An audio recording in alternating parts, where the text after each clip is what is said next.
حضرت حسن بصری رحمۃ اللہ علیہ کی زندگی کے 4 واقعات۔ حضرت حسن بصری رحمۃ اللہ علیہ فرماتے ہیں کہ مجھے میری زندگی میں 4 واقعات بہت عجیب لگے۔ تو لوگوں نے پوچھا حضرت وہ کون سے واقعات ہیں؟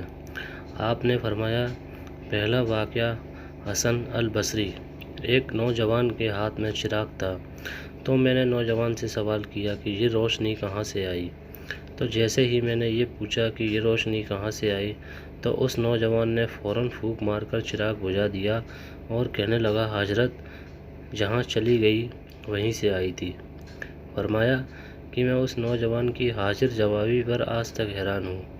دوسرا واقعہ حسن البصری، ایک بار 10-12 سال کی ایک لڑکی آ رہی تھی، اس کی بات نے مجھے حیران کر دیا۔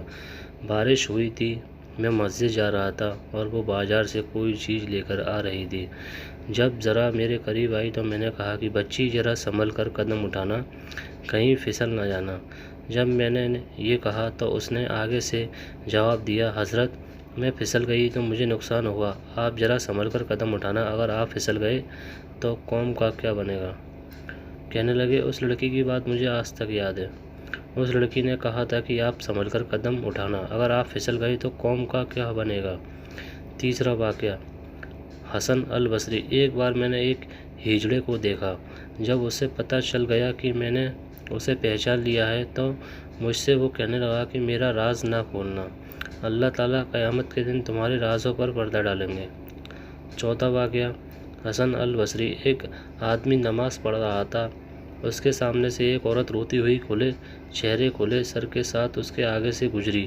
جب اس نے سلام پھیرا تو اس عورت پر بڑا ناراض ہوا کہ میں نماز پڑھ رہا تھا، مجھے شرم نہیں آئی، تجھے دھیان نہیں؟ ننگے سر کھلے چہرے کے ساتھ میرے سامنے سے گزر گئی اور عورت نے پہلے تو معافی مانگی اور پھر معافی مانگ کر کہنے لگی دیکھو میرے میاں نے مجھے طلاق دے دی ہے اور میں اس وقت غم زدہ تھی، مجھے پتہ نہ چلا کہ آپ نماز پڑھ رہے ہیں یا نہیں، میں اس حالت میں آپ کے سامنے سے گزر گئی، مگر میں حیران اس بات پر ہوں کہ تم اللہ کی محبت میں کیسے گرفتار ہو کہ کھڑے ہو پروردگار کے سامنے اور دیکھ میرا چہرہ رہے ہو۔ حسن بصری رحمۃ اللہ علیہ فرماتے ہیں کہ اس عورت کی یہ بات مجھے آج تک یاد ہے۔ سبق اور واقعی ہماری نماز کا یہی حال ہے، نیچے کی منزل پر اگر نماز پڑھ رہے ہوں اور اوپر کی منزل میں کوئی ہمارا نام لے دے تو ہمیں نماز میں پتہ چل جاتا ہے کہ ہمارا نام پکارا گیا ہے، ہماری نماز کی توجہ کا یہ عالم ہے۔ پیارے دوستو، اگر آپ لوگوں کو ہماری یہ پوسٹ پسند آئی ہو اور اگر آپ کو اس پوسٹ سے کچھ علم حاصل ہوا ہو تو نیچے دیے گئے شیئرنگ بٹن کو دبا کے برائے مہربانی اس پوسٹ کو شیئر ضرور کر دیں اور میری ویڈیو کو لائک کریں، کمنٹ کر کے بتائیں آپ کو یہ واقعہ کیسا لگا۔ میرے چینل کو سبسکرائب کرنا نہ بھولیں۔ شکریہ۔